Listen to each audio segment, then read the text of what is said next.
We are such stuff as dreams are made on, and our little life is rounded with a sleep. William Shakespeare, The Tempest. This interview that I, Dr. Jamison Neruda, conducted with Sarah exposes a fundamental deception that affects humanity across every dimension of life. This deception is that our three-dimensional reality and human consciousness have been programmed to be perceived as real, when they are not. This is clearly a very bold assertion, and is not made lightly. In this interview, I explain the forces behind this deception, what their agenda is, how humanity has been enslaved from its inception to today, and what we can do about it. It is, understandably, an unsettling narrative. After all, it exposes a reality where humans are biological hosts of infinite beings, suppressed by deceptive programs designed by entities from a different dimension. Humanity is unaware that we live in a designed reality, and that designed reality includes everything. Over the past 15 years, there have been individuals who have written and spoken about certain aspects of this deception. From the scientific community, individuals like Herman Verlinde, Dr. Robert Lanza, Leonard Susskind, Gerard 't Hooft and James Gates.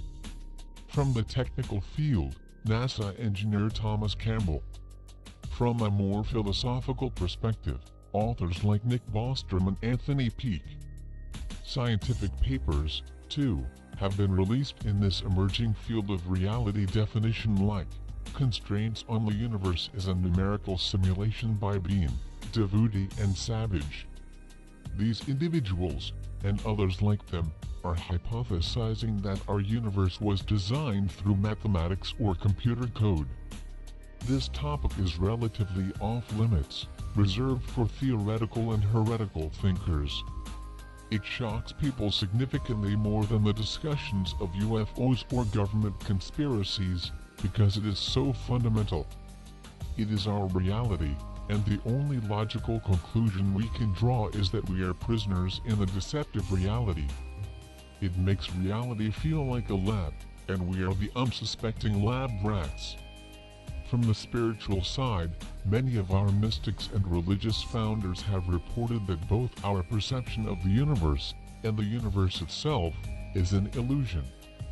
This theme is consistent in religious and spiritual writings throughout the ages. And while the mystics lack the scientific vocabulary to define the scope of this illusion, they nevertheless understood that we, as individuals, walk our lives through an illusory world that scientists are increasingly describing as a programmed reality. The question that rises to the top is, who or what is programming our reality and why? It is to this question that this interview seeks to answer and explain in layperson terms.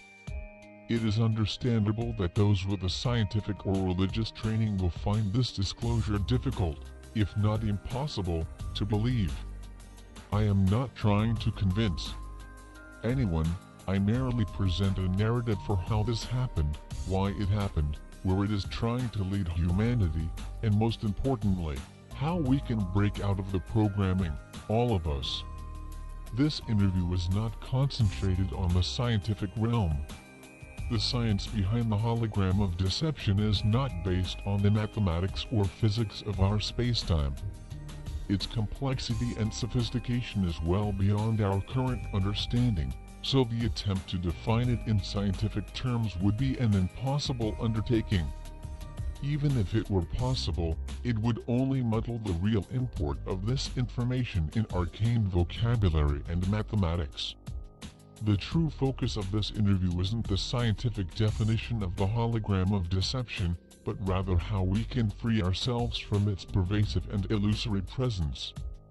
The sovereign integral process is defined in this interview in detail, but you may have to listen carefully to hear and understand it.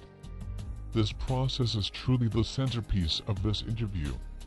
Whatever philosophical perspective you wish to attach to this information, bear in mind that it is shared in the spirit of oneness and equality, and that the sovereign integral process is a decidedly experiential practice. As thought-provoking as the backstory and the chessboard of reality, as depicted herein, may appear, it is the behavioral adjustments that are the real purpose of this disclosure. The Wingmaker's materials are not focused on knowledge or spiritual experiences. They are dedicated to the new behaviors that support the ongoing unfoldment of the sovereign integral process on Earth within the human species. It is this process that you are really experiencing in this interview. Whether you believe in the existence of the hologram of deception or not, the sovereign integral process remains available as a tool to use in your daily life.